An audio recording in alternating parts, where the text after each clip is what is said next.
Hi, this is Flash from the United Handyman Association with Handyman Answers. So in my last video, I talked about filing permits, whether you should get a permit for a job, not get a permit, things like that. So I want to talk about, I don't know if you could hear that. I want to talk about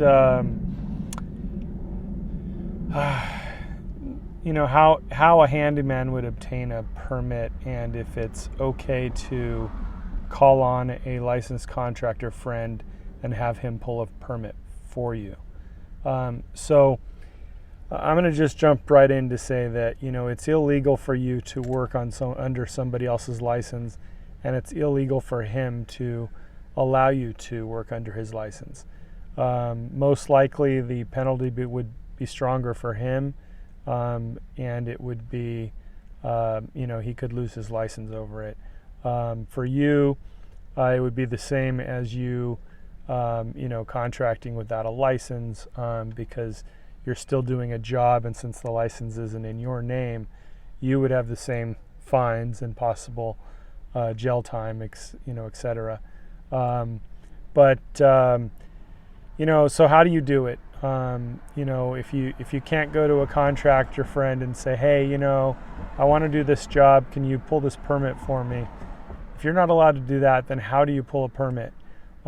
So the only way a handyman can pull a permit is with the homeowner, bottom line. And that's the most ethical thing to do. It's the most legal thing to do, is to basically be upfront with your homeowner and say, look, I'm a handyman. I'm not a licensed contractor.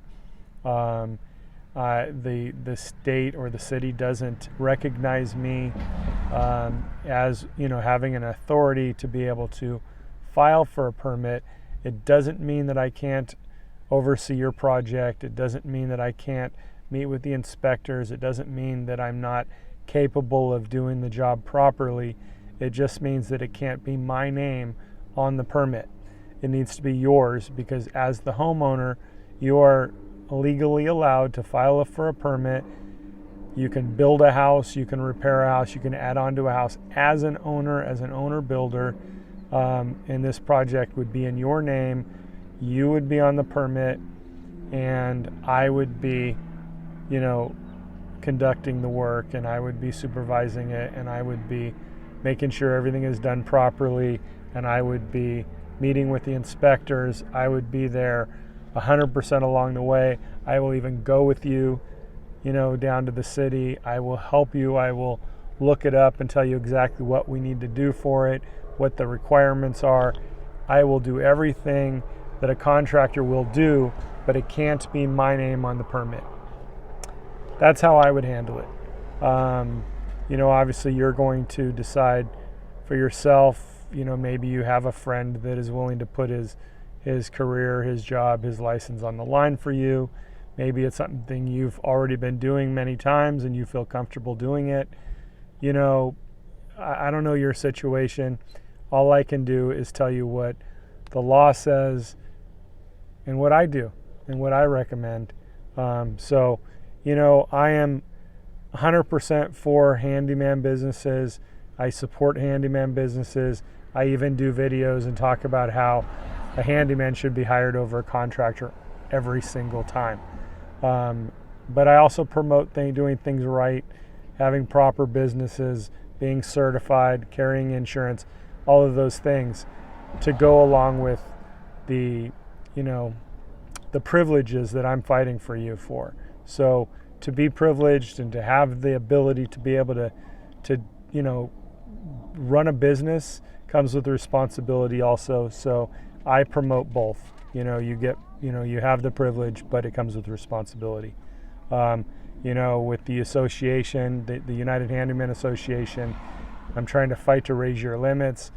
One of the things that is big for me is trying to make existing home repairs exempt from contractor laws. Currently, each state has a limit. California, it's $500. Nevada is $1,000, so on and so on. And that is for repairs for remodels, for you name it across the board. It doesn't matter what the job you do. There are limits, dollar amounts are imposed on you. So I'm trying to fight to have home repair type handyman jobs exempt from those limits, okay? So that you'd be able to go in and take care of anything that your homeowner needs as far as repair work and things like that. They shouldn't be subject to that dollar amount, so that you can make your hourly rate and not have to stress about that. I know you're doing the jobs anyway. You're not fooling anybody. We know we're all doing them, but why not fight for something to be legal that we can actually grab and hold on to, and run legitimate businesses here. Let's raise the limits up. Let's raise the limits up to $1,500, $2,000, $2,500. I'd love to raise the limits up to $2,500. So help us get certified. Let's raise the limits together. But as far as right now, what I'm talking about, do things legally when it comes to permits as well. Talk to your homeowner, tell them the risks, and let them put their name on the permit instead of a contractor friend of yours, okay? This was Flash with Handyman Answers. Happy home repairs. Bye.